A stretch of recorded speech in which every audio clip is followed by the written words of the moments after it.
This bird can sleep whilst flying. The frigatebird can fly for weeks at a time without landing, and astonishingly, it sleeps whilst in midair. Using a method called unihemispheric slow-wave sleep, it rests one brain hemisphere at a time while navigating ocean air currents.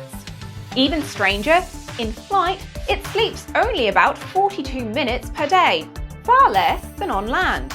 It's a masterclass in avian multitasking, a nap and a non-stop flight rolled into one. Did you enjoy today's science fact? If you did, please like and subscribe and tune in tomorrow.